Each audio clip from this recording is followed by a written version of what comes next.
안녕하세요. 혹시 콩팥 기능이 예전 같지 않아서 걱정이 많으신가요? 앞으로 어떤 치료를 받아야 할지 궁금하면서도 또 한편으로는 막막하게 느껴지실 수 있을 것 같아요.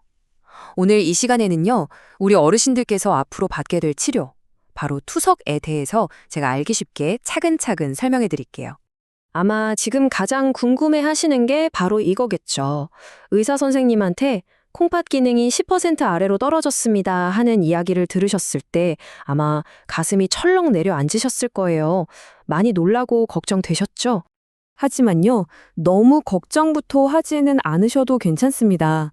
우리 몸의 기능을 거뜬히 대신해줄 아주 좋은 치료 방법들이 있고요. 실제로 많은 분들이 이 치료를 받으시면서 건강하게 잘 생활하고 계시거든요. 지금부터 그 방법들을 하나씩 같이 살펴보겠습니다. 오늘은 이렇게 5가지 순서로 알아볼 거예요. 먼저 우리 몸에서 콩팥이 도대체 어떤 일을 하는지 간단히 짚어보고요. 그리고 병원에서 하는 혈액투석, 또 집에서 하는 복막투석은 각각 어떻게 하는 건지, 또 두 방법이 어떤 점이 좋고 어떤 점이 아쉬운지 비교도 해볼 거고요. 마지막으로 나에게 꼭 맞는 치료법은 어떻게 찾아야 할지 말씀드릴게요. 자, 그럼 첫 번째 순서입니다. 우리 몸의 정수기, 바로 콩팥에 대한 이야기부터 한번 시작해 보겠습니다. 왜 치료가 필요한지 알려면 이 콩팥이 원래 무슨 일을 하는지부터 알아야겠죠?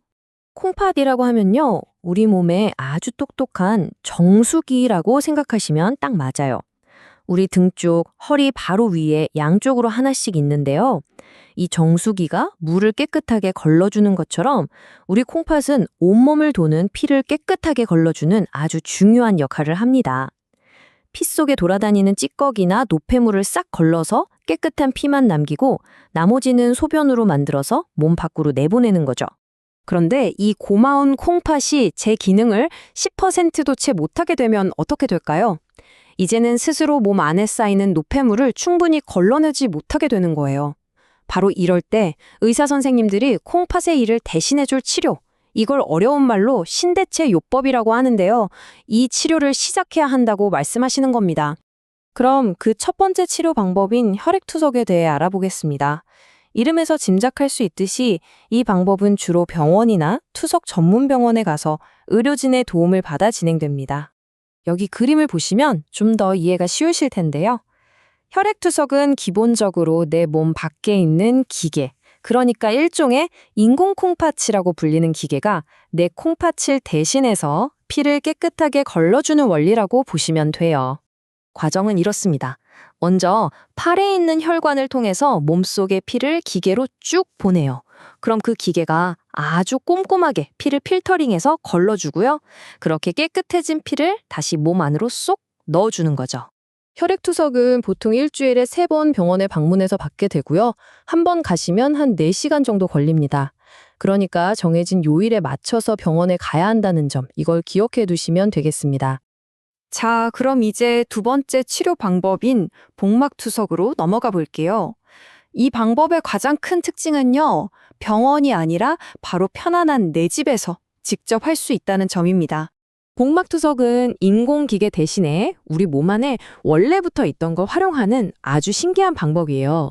바로 우리 배 안쪽을 감싸고 있는 복막이라는 얇은 막인데요. 이 복막에 아주 작은 혈관들이 엄청나게 많거든요. 이걸 우리 몸의 천연 필터로 사용하는 겁니다. 어떻게 하냐면요. 배에 미리 심어놓은 아주 부드러운 관을 통해서 깨끗한 투석액이라는 약물을 뱃속에 넣어요. 그럼 이 약물이 몇 시간 동안 뱃속에 머물면서 복막을 통해 혈액 속에 있는 나쁜 노폐물들을 쫙 빨아들입니다. 그리고 시간이 지나면 그 노폐물이 가득 섞인 약물을 다시 관을 통해서 빼내고 버리면 치료가 끝나는 거예요. 간단하죠? 이 복막 투석은 매일 해야 한다는 점이 특징이에요. 낮에 활동하시면서 한 서너 번 정도 직접 투석액을 갈아주는 방법이 있고요. 아니면 더 편리하게 주무시는 동안 기계가 밤새 알아서 자동으로 투석액을 교환해주는 방법도 있답니다. 자, 이제 2가지 방법이 어떻게 다른지 대략 감이 오시죠? 그럼 지금부터는 어떤 방법이 나의 생활 방식에 더 잘 맞을지 두 치료법을 나란히 놓고 장점과 단점을 꼼꼼하게 한번 비교해 보겠습니다. 이 표를 한번 보시죠. 가장 큰 차이점들이 한눈에 들어옵니다. 혈액투석은 병원에서 주 3회, 복막투석은 집에서 매일 합니다. 아무래도 집에서 하는 복막투석이 식단 조절이나 여행 같은 면에서는 조금 더 자유롭다고 할 수 있겠죠. 먼저 혈액투석의 좋은 점부터 살펴볼게요. 무엇보다 의사나 간호사 같은 전문가가 직접 치료를 다 관리해주니까 마음이 편안하죠. 그리고 일주일에 투석받는 날을 제외한 나머지 날에는 비교적 자유롭게 시간을 보낼 수 있습니다. 또 예전에 배 쪽 수술을 받으신 분들도 혈액투석은 문제없이 받으실 수 있고요. 하지만 물론 조금 불편한 점도 있습니다. 일주일에 3번 꼬박꼬박 병원에 가야 하는 점이 번거로울 수 있고요. 투석을 받기 위해서 팔에 혈관 수술을 미리 한번 받아야 합니다. 또 복막투석에 비해서 음식이나 물 마시는 걸 더 엄격하게 조절해야 하고요. 투석이 끝난 후에 좀 피곤함을 느끼는 분들도 계십니다. 그럼 이번엔 복막투석의 장점은 어떨까요?